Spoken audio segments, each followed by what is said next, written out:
cinema, after cinema, after cinema reviews. What is up, guys? Welcome to Boomer Base. Today I'm here to talk about Taika Waititi's newest film, Next Goal Wins. But before we get to the real content, if you end up liking what you see and want to see more, please subscribe and hit the bell to be notified anytime I upload. So, I went to the cinema yesterday and I went to go see Taika Waititi's newest film, Next Goal Wins. Went to the Odeon for something called Screen Unseen, so it's like a thing where they have a film where you don't really know what it is until essentially the title card pops up at the top.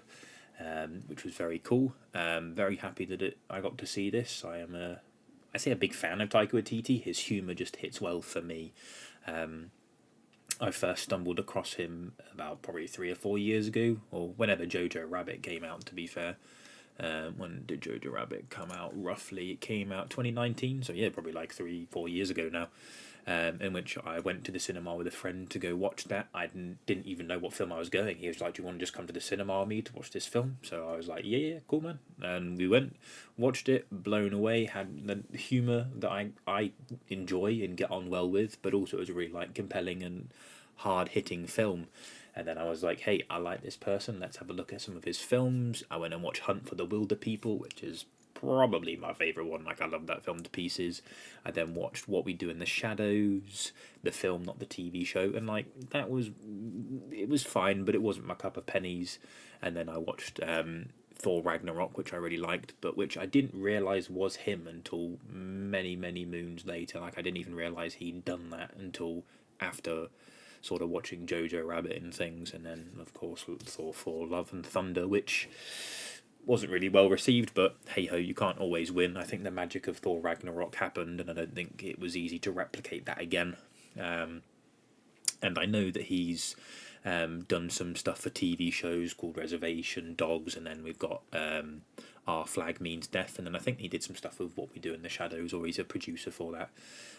But getting on to this film had a few reoccurring faces. Obviously it had Taika Waititi in, as he likes to be in a lot of his films, but we had Oscar Kitely, who's in a few other bits I think he's done with him, and then also in Wellington Paranormal, which is a series that I definitely recommend you check. That's something I think he wrote some episodes for, but very funny, awesome TV show, 10 out of 10 recommend. And then we got Rachel House, as far as I'm aware, for reoccurring things. I don't fully know, he might have had other people, but they're the two main ones that I remember seeing in other things of him. We have some pretty well famous other names, Elizabeth Moss and Will Arnett for some side characters, and then Luke Hemsworth as like a super side character, and then Caitlin Dever, I'm assuming that's how I pronounce her name, and whatnot. She was the voice of his daughter and things. And then the main lead was Michael Fassbender in a sort of comedy film, which I don't think I've ever really seen him in before. It was a semi-nice role for him. It's based on a true story about the American Samoa and their sort of suckiness of international football, and kind of Michael Fassbender, who plays Thomas Rongan, he's a coach who basically just gets booted to this country as a kind of punishment and things, to do with some sort of storyline with his ex sort of wife partner Gail, who's played by Elizabeth Moss, but I won't get into that because that's a nice sort of twist and thing in the film, which is, I think, will be better experienced rather than heard than experienced. And then it just follows the American Samoa team, basically with a wish to just score one goal. And it has that sort of training montage, slowly getting better, the ups and downs with the coach kind of being like, you're all fucking shit, I hate you, I'm going to quit, to coming back and things, which was very cool. There is a actor named Kai Mana, I think that's how it's pronounced, who plays Chaya, who is a trans character on the American Samoa team, but Kaimana we'll go with. The person that plays Chaya essentially is a non-binary actor as well, so I thought that was very cool. It was very well done in the film. I don't necessarily disagree with anything to do with the trans stuff.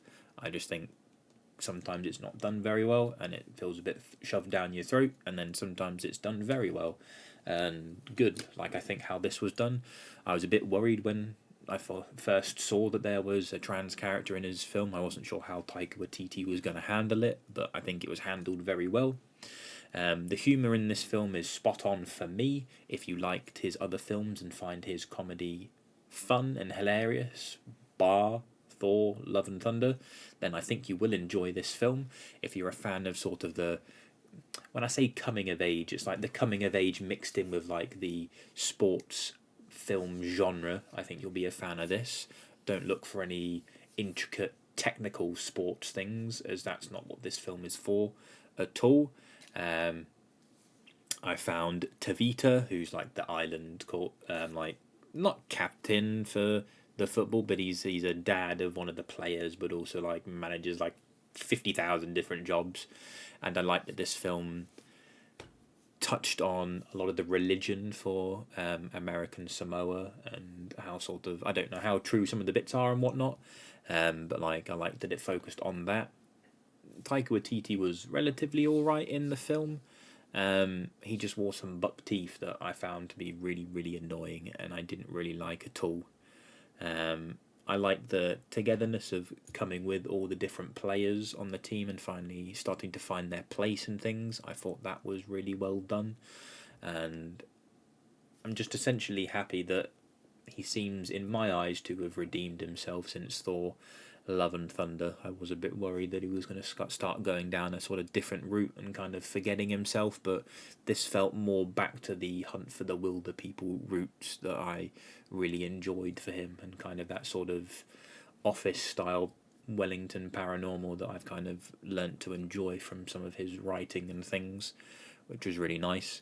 The twist at the end and the final match that you see, or the match that you see at the end, I thought was all very cool. It was very tense. You kind of assumed where it was going to go, but it all felt very nice, very wholesome. I don't think anything looked particularly bad. I enjoyed all the music in it. I will admit that maybe some of the jokes were very, very forced and things, and you could have kind of just had Taika Waititi saying them rather than other characters. But for me, like, I laughed a lot. I had a really good time in the cinema. A lot of people were laughing as well, and it's exactly what I want from a comedy film. Like, a few friends came along who didn't really know anything to do with football, bar even liking football. Like, I don't personally like football, but I know of and how to play football, etc. And they got on well with it. It's not, as I mentioned, a technical film. It's just all round kind of fun, really, and I think that's exactly what you want from going to see a Taika Waititi film. I have seen that there are a lot of mixed reviews for this film, a lot of people kind of not liking it, and it's got quite poor reception, to be honest, on some franks, but I think a lot of people are still holding on to the semi-grudge or shiteness of Thor Love and Thunder. I think he touched upon a very nice aspect of American Samoa and the football, which I don't think anyone, mainly in our cinema, or most people, I don't think know about, really. Like, you couldn't have told me that American Samoa were the worst team at a certain point, and it was nice that in the end it includes some like actual live footage and some statistics and things about where they went after the film, which I thought was really, really nice. Will Arnett was probably the part that I really disliked. He just played the unlikable character, as he always does, and I just find him on screen to have a very punchable face and things, and just really dislike seeing him on the screen. And things. I probably could have taken like another half an hour on the film. Like, I could have had it being longer. I could have seen more sort of training montages and just coming together. But I mean, probably people wouldn't like that, but I would have been happy for it to be a bit longer. I definitely think most, if not all, the scenes with Chaya were done very well. There's a very sort of raw and intense scene in the bathroom that I thought was done very, very well. I like sort of Michael Fassbender's character's development throughout the film. He has a lot of things to go with, sort of being separated from his ex-wife and daughter and things, and sort of getting like a lot of anger issues and getting booted off games and things like that. Like, it's one of those things where like his character is just not down on his luck. He's basically caused all his problems. He's a bit of an alcoholic. He gets booted to this country and just kind of learns to become family with the people of American Samoa. They're all very friendly, all very loving, very religious, and just basically like family. And I really like that aspect. It was really nice to see. I hope that Taika Waititi and people focus on more of these type of films. Like, it was really nice. There was a lot of charm to it, which I really enjoyed. I don't think any of the sort of negative reviews about this film need to come out. I think this is a perfectly like 7 film, if that makes sense. 7 out of 10. I was laughing all the way through. You know, if Taika Waititi literally just removed the buck teeth from his mouth, he would have been fine. Like, he's sometimes a bit hit and miss, or maybe a bit too on the nose in his films, and in this film he definitely felt a bit too on the nose. But if he removed those buck teeth, I think it would have been really, really, like, it would have been palatable. Michael Fassbender was great in this role. It was nice to see him in a comedy role where, I mean, he didn't really do much comedy elements to it. He maybe did a few one-liners here and there, but it was nice to see him other than the sort of roles that I've seen him in, really. Like, obviously I've seen him as Magneto. I've seen him in Eden Lake, which is a very cool, underrated film I highly recommend. He was in a terrible film called The Snowman. I don't recommend that. I'm eventually going to get to The Killer, or Killers, I think it's called. But no, I had a lot of fun with this film. I think people should check this out. I think you should go watch it when it comes out in the cinema, wherever you are and things. I'm happy it was a film for the Screen Unseen, where I enjoyed it. So far I'm sort of 3 for 3. I saw Scrapper, really enjoyed that. I saw Anatomy of a Fall, and I really enjoyed that. And now I saw this.